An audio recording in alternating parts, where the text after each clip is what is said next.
and I loved it. It, you know, she was...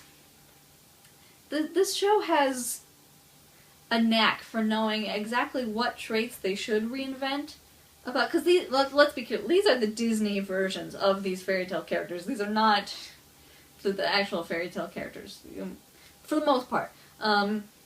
Like Belle, it's Disney's version of Belle, and it's Disney's, whatever, but they know what traits they need to leave alone, and they know what traits they should change to adapt to the story they need to be telling with these characters, which is quite impressive. Like, I really enjoy that.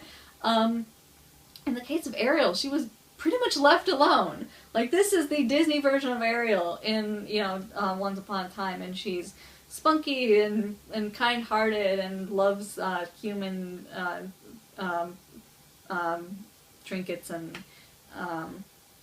in this story she has the power to grow legs at will, but only once a year. It's like they came up with this whole mythos of Ursula being this undersea goddess that grants mermaids legs for one day a year. It's kind of weird, but that's what the show is, and it worked. I can't explain why, but it worked in some crazy way. It worked for the story that they were going to tell. And another thing about this Little Mermaid episode that I really enjoyed, the thing about Snow White in this story is, she's in... Snow White gets picked on a lot. A lot of the early Disney princesses do, especially because, people say they're bland, they don't have much personality outside of just being nice, and that's fair enough.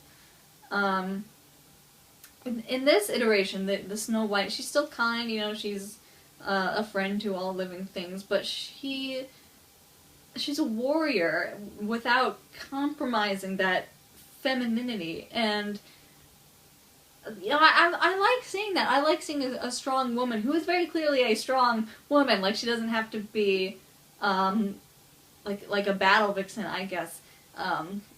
Like, her taking care of herself has come from the fact that she ran away from the evil queen, and she had to live in the forest alone and with the dwarves, and she had to learn to defend herself out of necessity. But she's still a nice person. I really, really like what they did with the characters of Snow White. She probably is the blandest, I guess, if you want to say, of the female characters in the show, but that's kind of okay for the story that they're telling. She seems like a nice person. She seems like the kind of person you would want to know, and Ginnifer Goodwin portrays her magnificently. She just brings such a warmth to the character. I love her Snow White. But the big thing with Snow White is, I don't want to say she's an avatar for the audience, because she has enough personality on her own. But in the first season especially, she was the one who went around and met all these fairy tale characters and had the adventures with them in the Enchanted Forest, and her getting to know, like, Cinderella and Red Riding Hood, those were also our introductions to these characters. So it's kind of like we are getting whisked away on these journeys with these characters, with her, and Ariel went back to that. It was, Snow White being chased by the evil queen's guards, and she runs into the Little Mermaid.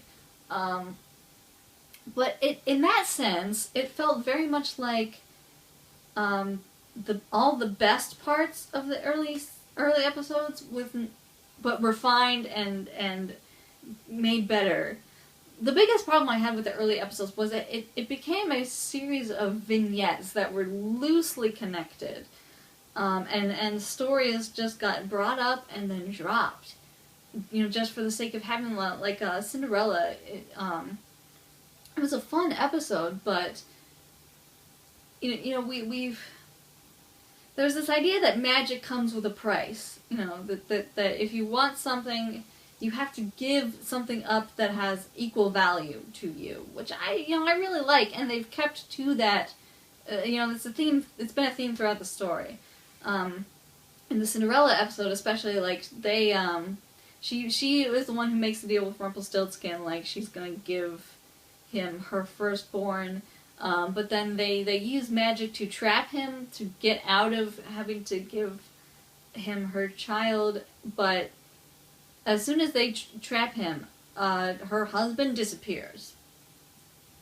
And, you know, they have no idea what happened to him, and she confronts Rumpelstiltskin, and is like, where's my Thomas? And he says, I told you, dearie, magic comes at a price. But we never find out what happened to him.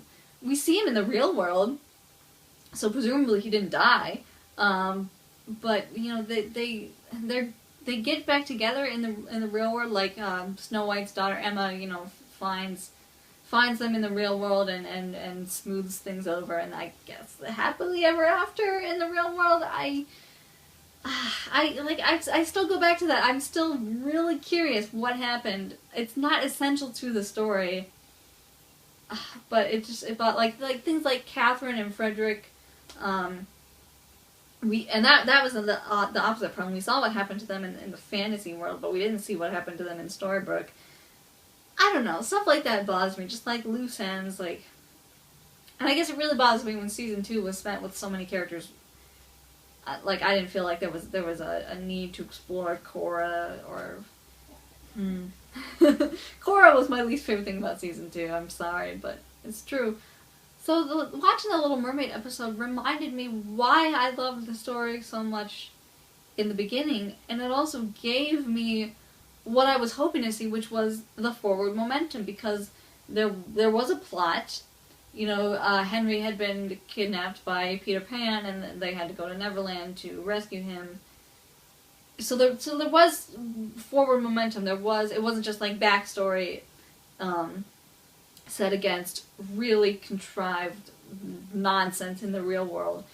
And plus, the cast had been downsized. Like, as much as I love the town, like Storybrooke, it started to feel like too much, and too many characters have to juggle. Season 3, they were stuck in Neverland, so it was just Snow White, Prince Charming, Emma, the Evil Queen, Rumpelstiltskin, and Captain Hook on a rescue mission, which I have no idea why Captain Hook was there, because I missed, you know, the end of season 2, but I'm not complaining. Like, you know, Captain Hook, he's become one of my favorite things about this show. It was an odd team of characters to be put together, but they worked really well. And I guess what I appreciate is it started out seeming like a very black and white morality kind of show. You know, Snow White and Prince Charming are the good guys, and the Evil Queen is just bad. And that's not as compelling as characters who have a little bit more depth, you know, and villains who are, you know, have some redeeming qualities, and heroes who have some tragic flaws. And it became clear very quickly that this was going to be a gray morality show. Very early on, when they showed the Evil Queen actually casting the curse, we got some really, really sad backstory that was, you know, truly heartfelt. Like, it didn't feel phoned in. At least to me, it didn't. My problem with season 2, I think, was that it flip-flopped back and forth too much between painting characters just as good or just as bad, and like reversing that. Instead of just showing a villain who has some redeeming qualities, they seem to want to still categorize characters as one or the other, instead of just, you know, letting them be totally gray, which is a little bit better. Season 3 seemed to be dedicated to really explaining the backstories and a lot of the motivations for the villains. I guess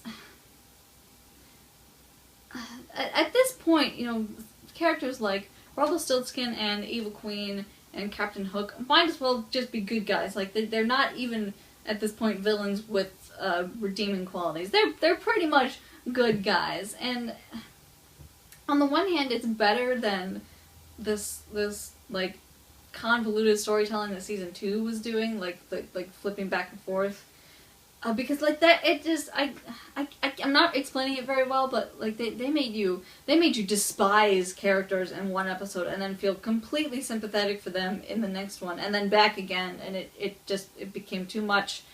So I don't mind that the Evil Queen and Captain Hook and Rumpelstiltskin are firmly on the side of good. For this story, that doesn't bother me. Especially because season 3 was just so fantastic. Like, that the Ariel episode was good enough that I went back and got caught up on what had happened so far in season 3, just so that I could enjoy it going forward. It was fantastic storyline. There was a goal that all the characters had, and they had conflicting desires and flaws that got in the way of what they were trying to do, but they were all really trying very hard and had their hearts in the right place. And there was a complex villain that had a tragic backstory with a lot of good twists. Like, I was getting sick of the twists in season 2, but when we found out who and what Peter Pan actually was in the context of this story, it, like, my jaw hit the floor. It felt more like, instead of a bunch of, you know, vignettes that we're going to throw as many fairy tale characters onto the plate as we can and just mix them up in wacky ways, it felt like this was... It felt like it had a plan and direction and focus, and everything that happened made sense and just came together so well, and it was so thoroughly enjoyable. Everything that happened in Neverland was fantastic. And then we got to the midpoint of season 3, which is still weird for me because that midpoint felt like, not only did it feel like a season finale, it felt like a series finale. And